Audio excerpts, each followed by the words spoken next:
चला तर मंडळी, बाहेर धो-धो पाऊस पडतोय, म्हटलं घरात एक कणीस आहेच तर त्याचे मस्त असे कुरकुरीत पकोडे बनवूयात। बनवायला सुद्धा अगदी सोपे आहेत आणि खायला म्हणाल तर अगदी खमंग आणि एकदम टेस्टी सुद्धा लागतात। विशेष म्हणजे हे कॉर्न पकोडे अगदी झटपट तुम्ही बनवू सुद्धा शकता आणि अगदी कुरकुरीत आणि एकदम क्रिस्पी बनले सुद्धा जातात। चला तर मग वेळ न घालवता मस्त कुरकुरीत अशी मक्याची भजी बनवूयात।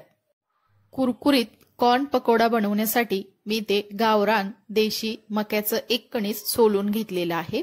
तर याऐवजी तुम्ही स्वीट कॉर्न सुद्धा वापरू शकता। सुरुवातीला आपण हे सोललेलं कणीस एका मिक्सरच्या भांड्यामध्ये घेऊयात।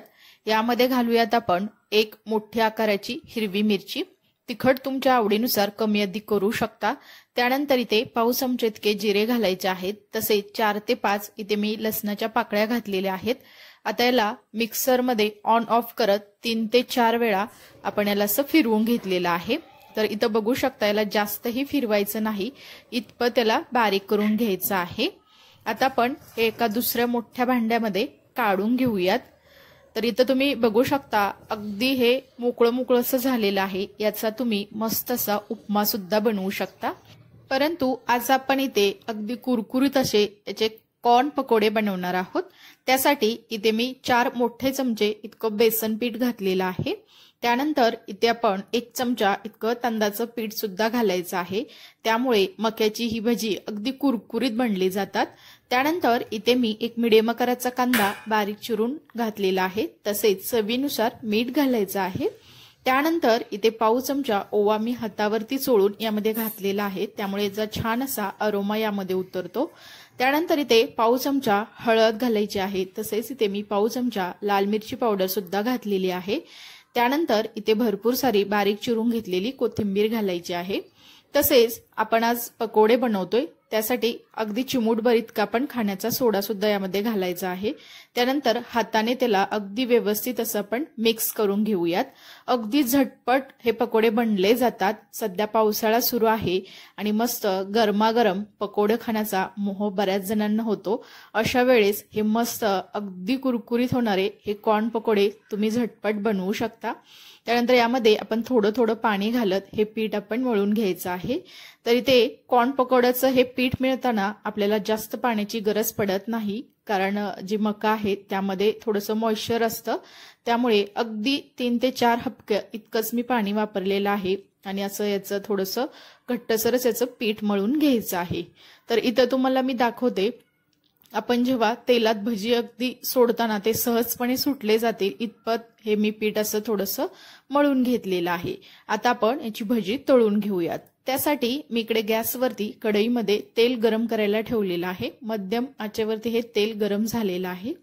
आता आपण याची भजी सोडूयात। तर आज मी अगदी बारीक बारीकच याची भजी सोडलेली आहे, कारण तेल सुद्धा मी जास्त गरम करायला ठेवलेलं नाही, कारण भज्याचं पीठ सुद्धा आपलं कमीच आहे।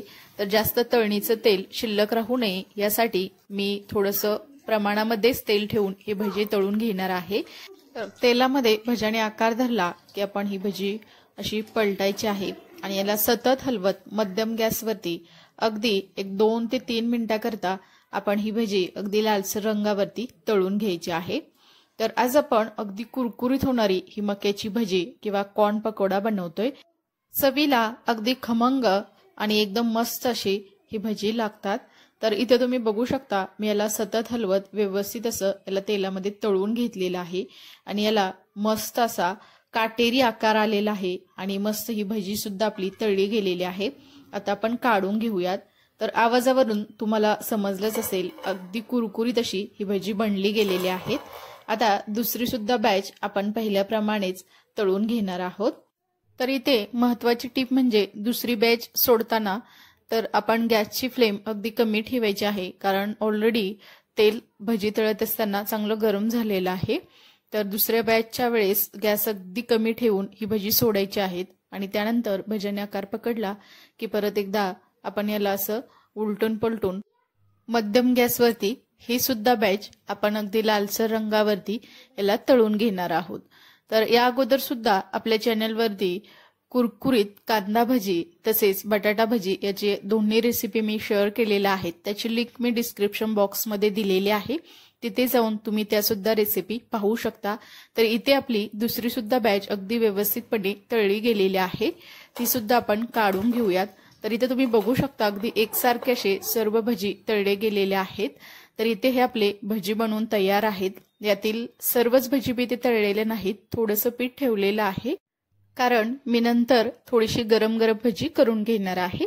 तर इथं तुम्ही बघू शकता अगदी काटेरी अशी ही मस्त अशी कॉर्न पकोडा आपला बनला गेलेला आहे आणि अगदी एकसारख्या रंगावरती सर्व भजी तळलेली आहेत. मस्त आणि कुरकुरीत असा एकदम खमंग टेस्टी हा कॉर्न पकोडा आपला बनवून तयार आहे.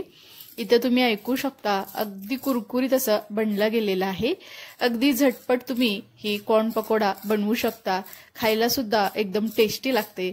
सध्या धो पाऊस सुरू आहे आणि त्यामध्ये मस्त असा कॉर्न पकोडा वा एकदम मस्त बेत होतो. आतून सुद्धा तुम्ही ते बघू शकता अगदी व्यवस्थित अशी हे पकोडे तळले गेलेले आहेत आणि अगदी कुरकुरीत तितकेच खुसखुशी सुद्धा झालेले आहेत. ही रेसिपी तुम्हाला कशी वाटली हे मला नक्की कमेंट्समध्ये सांगा. रेसिपी आवडली असेल तर जरूर दीपाज किचन या यूट्यूब चॅनेलला लाईक, शेअर आणि सबस्क्राईब करा आणि शेजारील बेल आयकॉनवरती क्लिक सुद्धा करा, कारण तुम्हाला अशा छान छान साध्या सोप्या अगदी झटपट होणाऱ्या एकदम टेस्टी मस्त खमंग अशा रेसिपी पाहायला मिळतील. चला तर मग नंतर भेटूया आपण अशाच एका छान अशा रेसिपी सोबत. तोपर्यंत सर्वांना धन्यवाद.